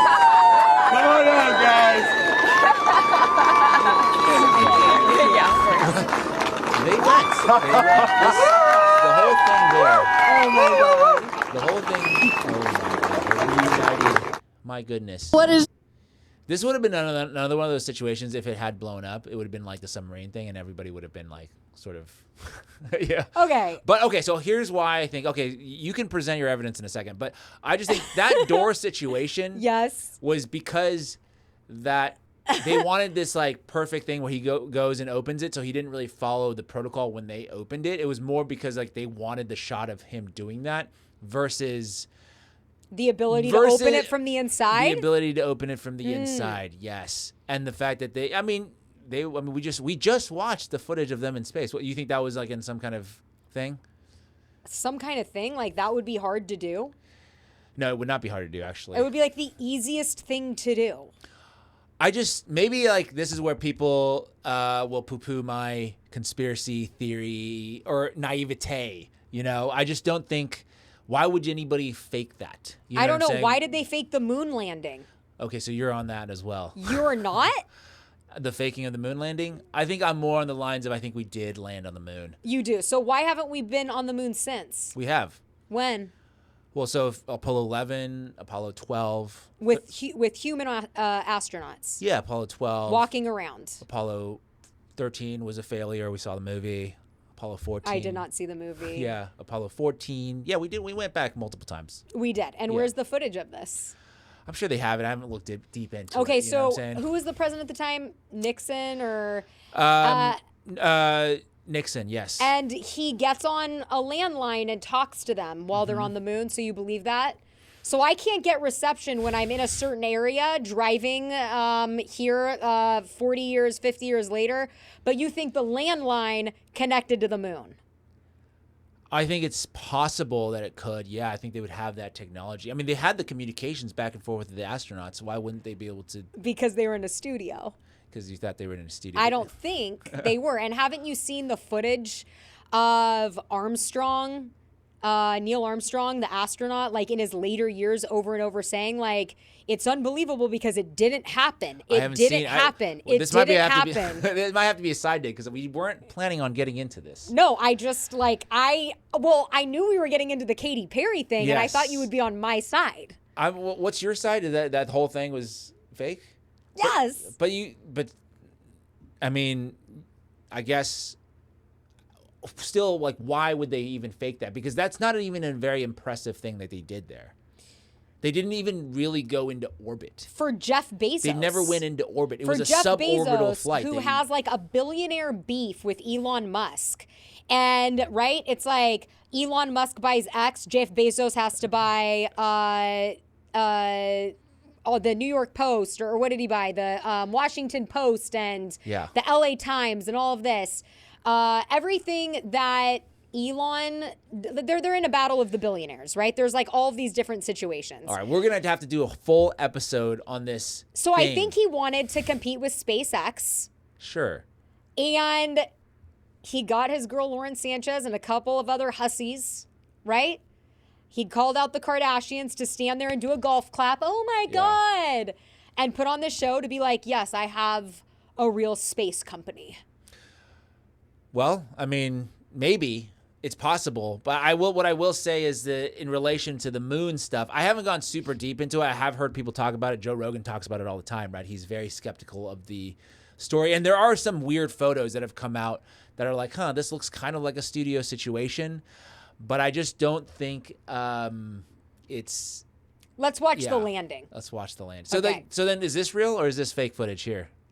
You know, I'm gonna Is let this- you tell me on this one. Okay, let's Yeah. watch. Parachutes deploy from the crew capsule. Those are like the guide parachutes. There go the drogue parachutes. Just free falling Screaming right from there the until inside. No those drones footage of them came doing out. this landing. None. And then next will be from the the inside. main Yeah. parachutes that I think they were strapped in. They're pulled strapped in. out. Supposed to be strapped in. Hear that screaming inside the capsule? And Oh my all God. three pair air cushion that will kick up the dust. It's a very soft landing despite the sporty perception. There it is. And you're saying this is like some kind of CGI thing, which maybe. No, I think that could be real. Yes. Congratulations and welcome back to Earth. Okay. Parachutes deploy Okay. from What the do I crew think could capsule. have Those happened? are I like think the this could be a real capsule landing. Let's just fast forward through this. Real capsule landing. People are gonna say she's lost it. That's fine. We've lost it many times. Okay. You ever seen a magic trick? Yes. Okay. Illusions. It lands. Boom. Lot of smoke. Lot of smoke here, but also no atmospheric re-entry What do you lines on the capsule, which usually is brown. This thing, Well, the this thing is atmospheric like thing would be Mr. the bottom, right? Would be at the bottom? It'd be on the top of the shell. There's others I can show you when we do our deep dive on the moon landing now. And then boom, up. Where are the women coming from? We don't know. There could be a trap door underneath. And then next thing you know, they forgot their role to let Jeff Bezos open the door. But anyways, we'll have this discussion for another We will day. have to now do a full-on moon landing thing. I have no we? problem with that. But the best part for me of this whole entire thing was the Yeah. Wendy's tweets. Do you remember this? Yeah, I do. Here we go. Wendy's tweeted, "Can we send her back?" Which I think a lot of people said that was mean. Who? People. Oh wow. People. But it's a funny joke. Okay, there's actually multiple Yeah. tweets. So I actually want to bring let's see. Is there another one? Maybe it was this one. Let's see. I don't know. No. I'm hot and cold. This is also Wendy's. This is recently. So anyways, the beef continues, but what happens is, you know, Katy Perry, when she gets out of the shuttle, kisses the ground, and they wrote like, "I kissed the ground and I liked it." Like all these different things. And then, you know, Katy Perry just doesn't let it go. Her manager does like a People article saying that Wendy's doesn't support women. Well, that's what they always go to, is that now you make it a sexist thing for some reason. Even though Wendy's is a woman. No, I don't. It's a cartoon. It's a cartoon. No, woman. that's what it was. They said, "This is not women supporting other women." And I'm like, oh my God, this is the most absurd feud I've ever seen in my life. And also, you know, the conspiracy theorists out there, there's some stuff with Katy Perry out there, Well, right? part of that, once again, since we're on the theme of PSYOPs, this is a distraction, okay? This is, you know, stuff that is not really that critical, but they're, what's taken down? What has been taken down? Hold on a second. What? What is it? What is it supposed to be? Okay, so when you look at Here the you go. Blue Origin space patch, it was, I have to pull up the Blue Origin space patch. I did a whole story on this. It went super viral. If you turned the patch upside down, okay, I'm going to show you the patch here. So this was the patch that all the women wore. It said their names, Perry, Sanchez, Flynn, King, right? If you turned it upside down, it's the picture of the Baphomet. I don't know what that means. The Baphomet is the symbol for the Church of Satan. Is that right? Let's see. You have to have seen this. This is the head of the Baphomet. And so Wait, if you go back to that. Why does it look the same? it has the antlers and everything. I'd have to take this picture and flip it upside down. Mm-hmm. Let me see if I can get it upside down. Let's see. Well, so this is where people would basically say that I'm a normie dude because I don't know any of this. And This is not within my wheelhouse. I mean, people would also say, I'm looking for something. Correct. I'm always looking for something. This isn't an upside down. So anyways, but that, I did have the evidence here, but now it's been deleted. So I don't know how that happened doing our Christmas episode and why that was the case. You just put that up yesterday, right? Didn't we just add those? We just added last those night, things in. literally. Like, I'm being watched. And now it's gone, huh? It's gone. I don't know if they're going to have it anywhere else. But there's a lot of people that believe that, you know, Katy Perry is not that innocent. To quote a Britney Spears song. Why would people? Yeah, people. I didn't hear. You don't know anything about Katy Perry? I don't know anything about. Well, Katy let's Perry. add it to the moon landing episode. Let's add it to the moon landing episode. And yes, the beef has continued between Katy Perry and Wendy's. Wendy's had to shut down like 2,000 restaurants, and Katy Perry's manager posted that Wendy's is closing hundreds of stores due to bankruptcy, and basically happy about it. Well, I mean, I don't really care that Wendy's are going out of business or whatever. It doesn't matter to me. But I think this is just them trying to like be in the news cycle. Like I think Katy Perry? Yeah, Katy Perry's manager. I mean, this is all trying to come. I don't think people care about Katy Perry. I think celebrity culture in general has been on a massive decline. Like we don't really care. At least me. Maybe that's just me. I don't really care what these people say. He's about the saying, what a celebrities? wonderful world. I don't care what celebrities' opinions are. I don't pay attention. You know what I mean? They used to command all the attention. Like so-and-so said something, and that's like a whole news cycle. And now they need to battle to get eyeballs to care about, you know, what their client is saying. Yeah, I read an article that Jennifer Lawrence talked about recently. I don't know where it was, but she said that she's not going to get involved in politics anymore. And I thought, thank God. First of all, I love the Hunger Games series, and I loved the books, so I loved her in Hunger Games, the girl on fire. And I just thought that was like very self-aware of her to say. And we learned that during the last presidential election. It was very clear that Kamala Harris had all the celebrity support. People would say it was everybody that was at a Diddy White party, maybe. And, you know, they didn't win, right? J-Lo was there. Lizzo was there. Robert De Niro was there. They had, you know, everybody high and low going out for Kamala. And guess what? She lost. Really badly, actually. And so I thought that was smart of Jennifer Lawrence to be like, I'm not talking about politics because it's going to ruin my artistic ability. And good. Thank you. Stay in your lane. Yeah, I generally agree with that. I don't know why people honestly expect actors and musicians to get involved in these kinds of things, because that's not really their role. I understand maybe why they would want to do something like that. It's like, hey, this is a really important issue. You have a platform. You should go out and inform people. But the fact of the matter is most of these people don't know anything that's going on. So if they were to go out and say something, it's usually like what they heard from their manager or somebody, their PR firm is telling them to say it. So it's not really even genuine. I would say if somebody is out there doing the research and they understand the issue, I have no problem. Like Susan Sarandon, somebody like that, who I know really understands the issue. Or a Cynthia Nixon, who's also on the Anti-Semite of the Year Award nominee, okay?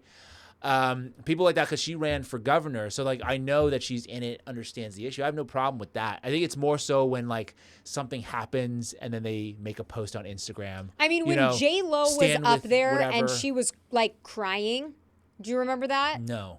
J-Lo for what? For Kamala Harris. Was she? Oh my God. Oh my God. It was so pathetic. She's like, all of us, you're not all of us. You're not all of us. Let's stop pretending that you're even one of us. Also, like, word on the street is in the entertainment industry, she's one of the worst. Oh, yeah. Meanest divas. Oh, yeah. Like, if you're her assistant, you have to stir her coffee like so many times clockwise and counterclockwise, like a freak to work for.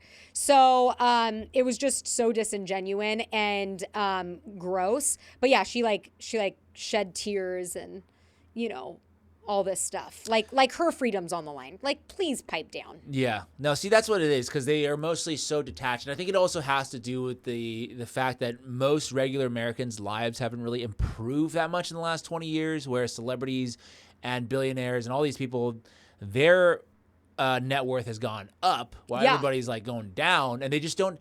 We don't have that kind of connection to say that is possible for us, right? Growing up, you know, the shows that are really popular, like MTV Cribs, that was cool. That was like, right? We wanted to see Oh my God, how I they lived. loved MTV. Did you love MTV Cribs? I mean, I don't think I loved it, but I watched some of it. It was so and it was cool, like exciting. Pimp My Ride. These kinds of things where we're trying to ascertain like a higher level of wealth because it was somewhat within the ballpark. We didn't feel that celebrities were so different than us. Yeah. But nowadays, it's very clear that they're not us.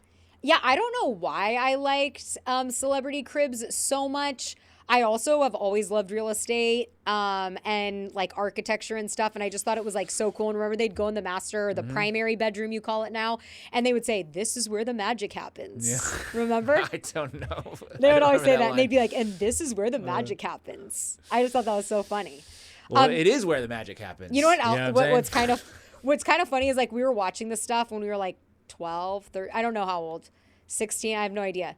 You don't want to 10. give away your age. I know. I understand. I was 4. I was 2.5 when I was watching Celebrity Cribs. No, I don't remember, but I do think it's funny. There's like this millennial parenting meme that is online that's been going crazy. And a lot of my friends that have kids, they're like very careful about what they let their kids consume, you know, even if it's like a cartoon. And so this was hilarious to me. It's like millennial parents. Mom, can I watch this dinosaurs? And the mom looks at the back and they're like, no, honey, I don't think you're old enough yet. And then it says, my kid, or me when I was my kid's age, home from school. And it shows them on the couch eating cereal. And in the background, you hear Jerry Springer. And it's like, bring him out. Was he the father? I would say that was like peak America. Oh my God. But it's just so funny because when we amazing. were kids, Yeah. they had Maury on. Yep. Right? There was like full fist fighting on Jerry Springer. Like there was like DNA tests or like I'm dating a horse. Like there was weird shit on and we watched it all. Well, there was, I mean, maybe that was them trying to telegraph something because I think the next thing that happened, I don't know if, was it after this or before this with the Diddy trials? When did that happen? When did you mean after the Katy Perry Yeah, thing? was it after the Katy Perry So thing? remember his house was raided like around the same time. I think in like May or June. It was like the beginning of summer. And everybody's like, no, nothing's going to happen. And then remember TMZ did an article saying that his plane was actually like now in the Caribbean. And everybody was like, he's on the run. I did that story. I was like, he's on the run. Was he on the run? What And was... my title of my story was, Did he do it? Which, very clever. He wasn't. He flew back. He probably got word that he flew back. But there's a new documentary that 50 Cent produced out on Netflix right now. Have you watched it at all? No, I don't have Netflix right now. I did give you my password. No, you didn't. Yeah, remember? Because I wanted you to watch the Jillian Michaels thing. Oh, right. I have to look. I didn't actually input it into my thing, but now I will. You should I watch. forgot about that. Yes, Yeah. you should watch Let's the go. Diddy thing because I started watching it last night and it was like, whoa, this guy was a horrible, evil, satanic demon of a person. Diddy? Yeah. Diddy. Yeah. Like we already knew We with already like knew. the Cassidy stuff and all of that footage, but like going way back, 50 Cent produced this. They got the footage. Diddy, I guess, didn't think he was going to go to jail, so he started recording himself this summer. This is what's released on Netflix. Wow. And I started watching it, and then they have all these people that have spoken, and even his like best friends and confidants are like, no, he's evil, evil, evil. So then why is he, I guess, why wasn't he convicted of more? Right? It was a very It's a great light question. sentencing. If he was well, evil, he wasn't on evil- trial for the other stuff he did in the past. Okay, but why wasn't he? Right? Some Well, of this, like statute he's- of limitations with some of this stuff is passed, like, but bad guy. Like, I feel like that's why the hit and abused his mother.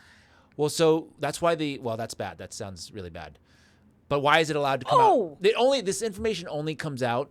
Sorry to interrupt, but the information only comes out when we can't really do anything about it anymore.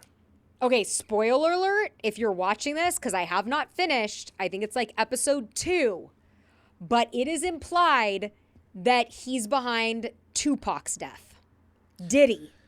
Because he was a jealous little bitch. I wouldn't be shocked. Isn't he behind Biggie's death? I haven't gotten that far. Right? But this isn't my domain necessarily, so I don't know for sure. People know a lot more about this than I do.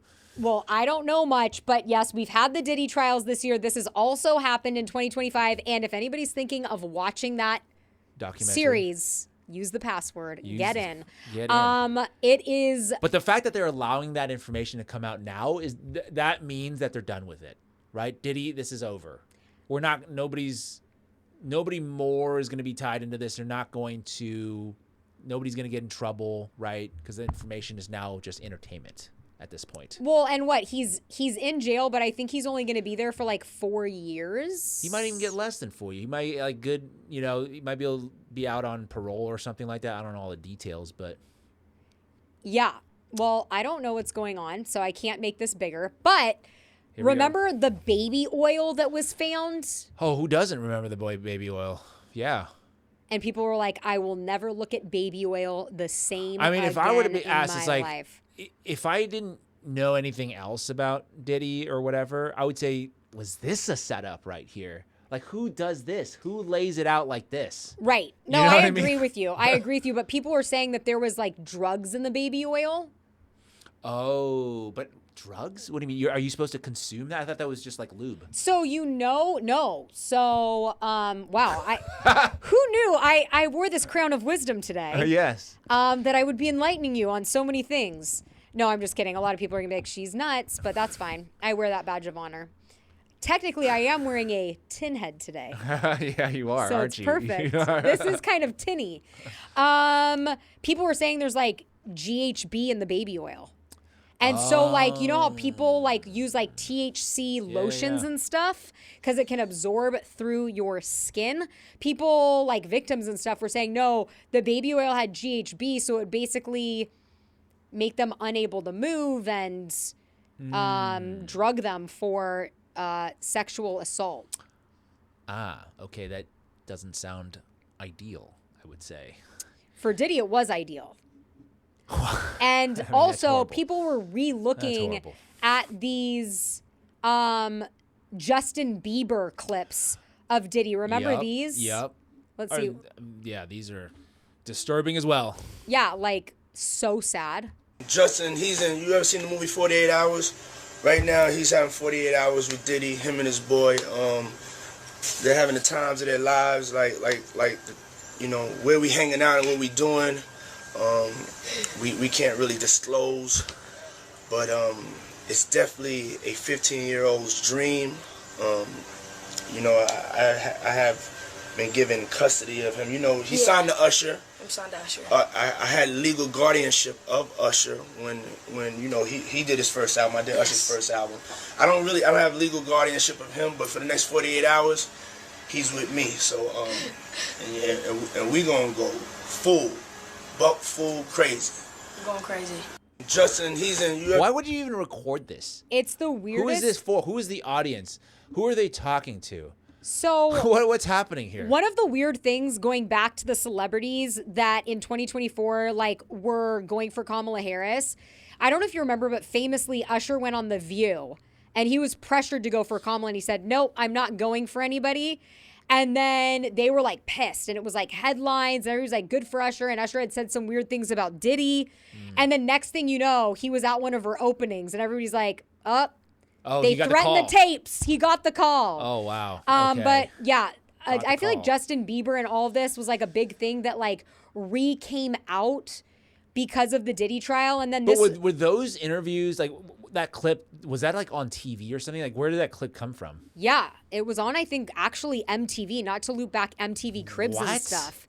There was a lot of stuff with that. And it was just like, you look back at it now and it's so sad. Also because like these interviews of Justin Bieber as an adult came out and surfaced and you just wonder what happened to him.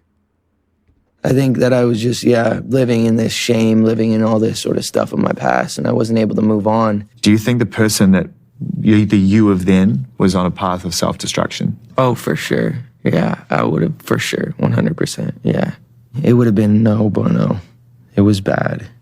I don't know if I'd be alive, for sure. It was dark.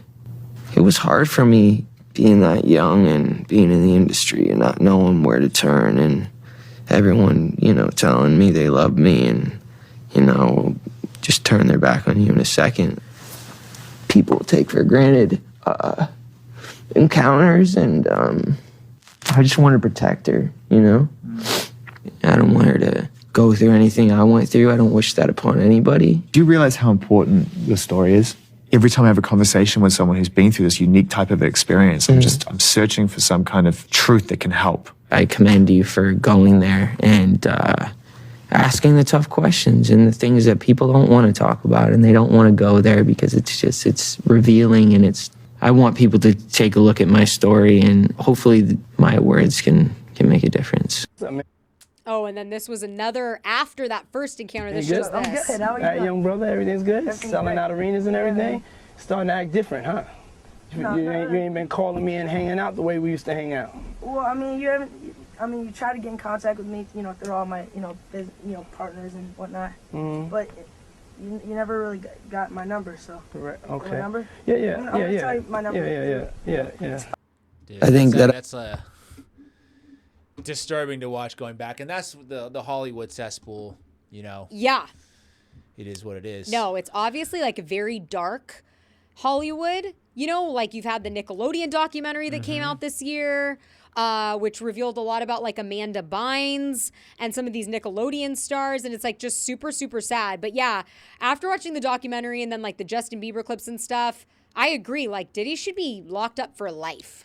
That's what I'm saying. This stuff is disgusting. And now it's just documentary. It's just like, oh, we're going to make some entertainment off of it, which means that it no longer matters, right? That documentary, imagine if it had come out before the trial, everybody was watching it. Imagine the public pressure they would have had on top of maybe the what was actually experienced. Because right now I'm going through a thing where this guy reached out to me. He's like a documentary filmmaker, long history with National Geographic.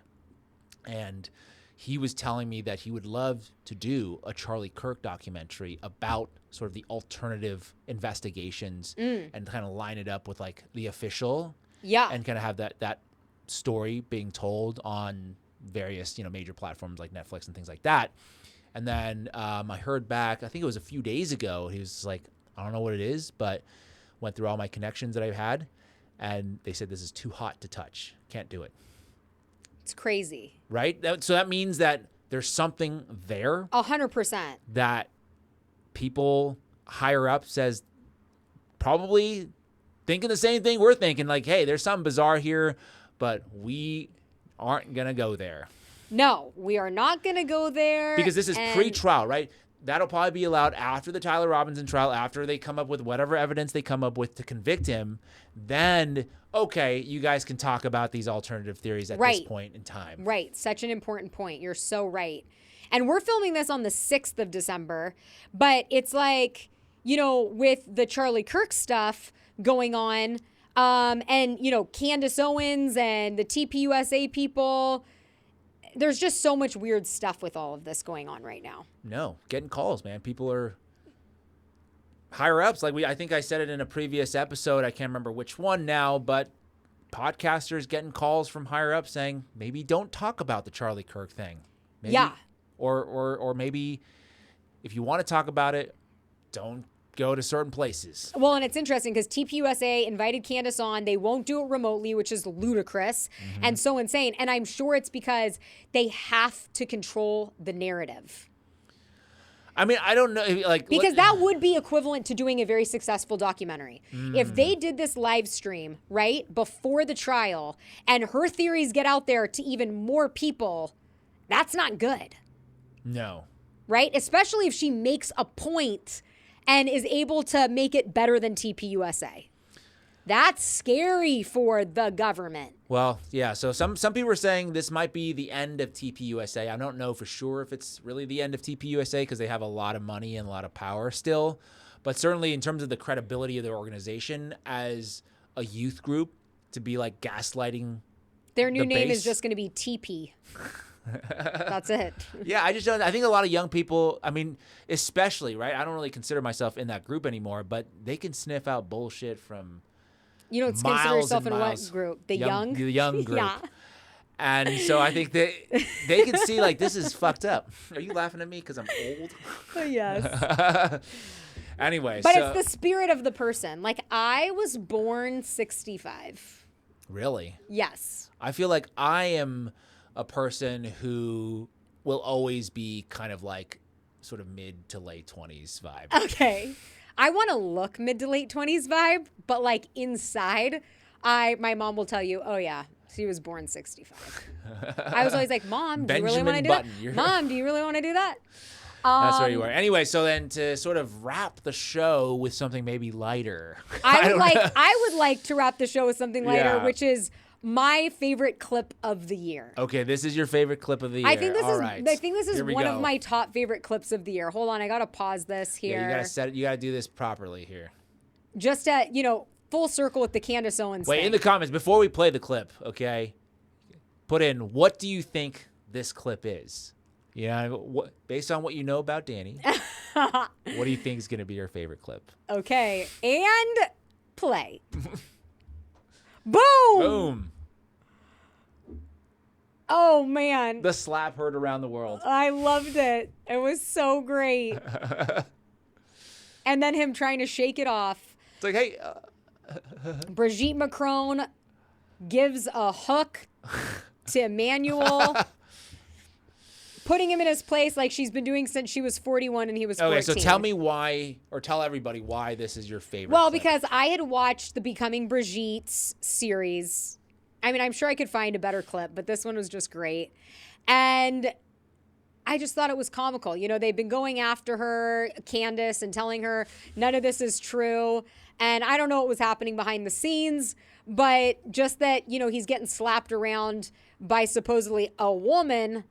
I just thought, this definitely proves Brigitte's a man. I mean, I don't know if it proves Brigitte is a man. Yeah. But I will say that even if I'm not willing to go all the way that she is a man, there's something definitely wrong with Emmanuel Macron, though. Emmanuel? Yeah. And why? Because of sort of what I know about, like, the school that he went to. Everybody's like, dude, this guy was an idiot. Like, he didn't have good grades. Like, he's not a smart guy. He was basically like a Manchurian candidate type of situation where they put him into power to do certain things on behalf of whoever is behind the scenes. Yeah. That's what I think is going on there. Well, either way, he was groomed. That's what I'm saying. Okay, so yeah, that's a good way to put it. He was groomed. He was groomed, and he's still getting slapped around. So I don't know. As all married men do. No, okay. I'm just kidding. Anyways, this was a very fun episode to do. Hopefully for everybody else. Hopefully this is a fun episode to listen to. Yes. Because we wanted to do something. We knew we weren't gonna be in the studio on Christmas Day. Vacations and whatnot, being with family, all very, very important things to do. But we wanted to do something special for the listeners to go back and listen to and just recap the year of PSYOPs, right? Now we see every single one of these things. And there's so many more. There's so we many could more only that we do missed. so many. Yes. I mean, I think this might be one of our longest. I was like, oh shit, it's already. Oh, is it? I didn't even notice. But thank you so much to all of the. Wait, I want to ask you a question. Yeah, go ahead. What would you say is your favorite Christmas movie? My favorite Christmas movie is Love Actually. Oh wow. Okay. And I didn't even hesitate. I like every year. I need to rewatch that. It's so good. But that's not like a classic one from when you were a kid. Oh, you mean? But I will take your answer. Yeah. But like, there's just so many. Don't you love the Christmas movies? I do. I watched one the other day, which I'd never seen before, and I'm like, this is which one? Not obscene. That's not the right word. Absurd movie. Okay. Okay. Called The Family Stone. Have you seen that? No, I don't think so. That's like a new Netflix one. No, right? it's not. This is from like 20 years ago. Okay. It's like Rachel McAdams is in it. Love her. And it's She's Claire so beautiful. Danes, Sarah Jessica Parker. Do you know this movie? No. Okay, but it's absolutely absurd. I mean, I can do spoilers on this movie. It's like 25 years old. So, anyways, it's like this dude brings his girlfriend, Jessica Parker. Oh, I have seen it. And then to the family, it's like a crazy kind of family, and they hate her. Yes. And then she ends up falling in love with his brother, Luke Wilson, and then he falls for her sister. It's like a bizarre situation completely. I'm like, I guess this is a movie. I mean, and it's that's not bad. How and it's not bad. I like the cheesy Christmas stuff. But I will say I watched Santa Claus with Tim Allen. I don't know if you remember that from when we were kids recently. I haven't watched it recently. No. Okay, it was so great. Tim Allen, has the kid who comes over. The parents are divorced. He gets him. Santa goes on the roof, falls off, dies, and he reads the card, and then he becomes Santa. Was this? I'm getting that mixed up, I think, with like Jack Frost. Anyways, there's so many good Christmas movies. So we hope you guys are enjoying Christmas with your families. And we're so grateful for you guys. That's our Christmas gift, is you guys. That is right. Christmas gift is being here with you guys. We got a shout out to the Patreon folks as well. And I think our next time being on is going to be live on New Year's Day. Yes, we are doing a New Year's Day stream. Who knows how crazy it's going to be, because you just saw what happened last New Year's Day. Yeah, we have no idea what that's going to be like, right? Because it could be chill, right? It could be like, oh, well, let's look into the moon landing. I don't know. Oh. Or it could be like some shit went down. I don't know. Either way, we are basically off for a few weeks. So we're going to have stuff to talk about. Yeah. Because things are just heating up. It's the end of the year. Yeah, because by the time this episode airs, we will have had 2 weeks. 2 weeks of no episodes. Whatever. Enough time. Because now that we've gone live, yeah, I'm addicted to the live. We got to do the live. We are, yes, right. 100%. This episode I think is pretty good, but without the sort of commentary, without the comments back and forth with the Todayish squad, I don't know what we're gonna call our folks, but without that, it seems like that's a critical part of the show. I agree. You guys make it. Yeah. So, anyways, Merry Christmas, Happy New Year. We'll see you on the 1st. And let us know what you think about all of this down below.